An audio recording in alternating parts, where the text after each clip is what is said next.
Just wanted to do a little, I guess, an update, just a video explaining what else I have to do before I can actually fire this thing up and hopefully take it for a drive.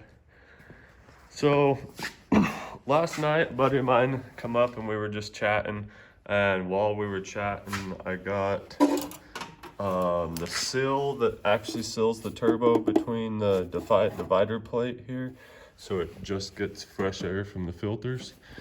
I got those put in. The turbos are permanently mounted. The hot pipes are ran and all mounted up. Just got to put the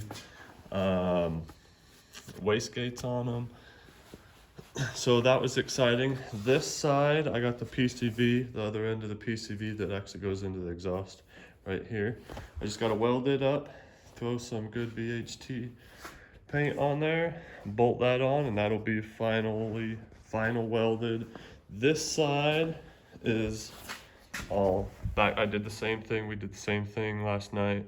But this one I need to put my wideband in somewhere around here on the downpipe. And then that one will be fully done, welded up, ready to go. I got my feed and return lines ran. Where's that at? So this is my pressure regulator, and I'm trying to find a 3/8 90 to 1/8 inch. So this will sit here like so, and then on the back side of there, I'd like to have my pressure gauge, fuel pressure gauge. But yeah, so let's see, what else did I do? Oh, so what else I have to do is, you can see this line here, that is this is the return line for the cooling system. It is copper, in case if anybody's wondering. So I have to do a little bit of tweaking on it. Come on, focus. Down under the car, and then one of the feed lines. So I have two feed lines that will come up and run to these, where the water pump was, and then the return comes out thermostat, cruises onto the back. So one of the lines on this side, I need to get. I need to build a new one. Sorry. One of them is done, but it's not sitting underneath there. But I need to build one more identical to it, and I'll go back to the back of the car because some of you guys probably haven't seen this thing in a while, because I pulled it out in April. Here it is November, and I'm finally working on it again. But so gotta run my coolant lines, the dash 16 line that comes off of here. I actually have it. I have this side of it all built, going down to the line. I just don't have the fitting on there yet. I don't want to get anxious and then find out I need a different length. So I need to finish that copper line, then I'll have that done. The V-band for my blow-off valve that will be sitting right here, that is on its way.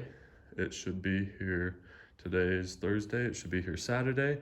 So then I can get that V-band welded on, and then my charge pipe coming from both sides into the hat will be everything will be welded up on it, and then I can smooth it out. I'm gonna paint it. I'm gonna paint charge pipe black, carb hat, and I can't, charge pipe black, carb hat, body color, this teal that I painted under the hood, and I can't decide on the regulator mount and the throttle linkage whether they're going to be like charcoal gray like this here, or if they'll be black like the engine, or teal. Can't really decide. So yeah, I'm definitely open to ideas. I don't know how many of you guys will actually see this video before I already have it done, but and then moving on to the rear, even though I just took this thing off jack stands and put it back in here. So, oh dang, it's super dark under there. I don't know if you guys will be able to see. Oh, there you can. So the line coming off the radiator that actually goes over to the water pump, I still have to build it, and then I have to build a short section that this is the actual feed lines going up to the engine. I have to build a short section of rubber hose because see, this one is just nothing there for now. Fuel pump and lines are all ran and plumbed and ready to go. And then I still have factory rear brake line that used to come in and go across the firewall. It's still dangling there. So in the next couple of mornings, I will do all the brake lines. I got proportioning valve and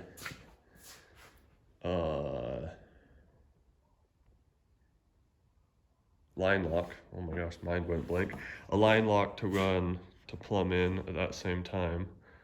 Got to hook my shifter up. Got to build a drive line for it. I need a new rack. This one, my factory one, is just dangling under there. Well, it hits the oil pan. It's a power steering rack. I don't want that one anyways. I want a manual rack. So a manual rack will actually clear the oil pan real good. So I need to get a manual rack coming. But yeah. Oh, buy a belt for the alternator. I don't know if, I think I showed you guys, I was able to modify my little throttle cable, the factory 4-cylinder throttle cable. It used to have this big flat bolting spot on an anchor spot on the back of it. You can see the piece of metal there. Well, oh, of course, now I can't get it off. I was able to trim it down and get it to fit this bracket, and it fits really nice. Like, I was pretty impressed. I honestly think that'll be plenty of return springs, so I won't have any kind of big ugly return spring hanging off the front or the back. This will probably get painted teal, I don't know, and then I'll paint all the throttle linkage and stuff black. So I think that will look pretty good and be a factory cable. I like that part. Not any cheaper aftermarkets or in a real expensive aftermarket, either way. Anyways, hopefully I can get a GoPro or something that I can maybe take a little better videos. This is still off my phone, but actually it's the new iPhone, so it makes pretty good videos. Like, pretty impressed with it. You come down here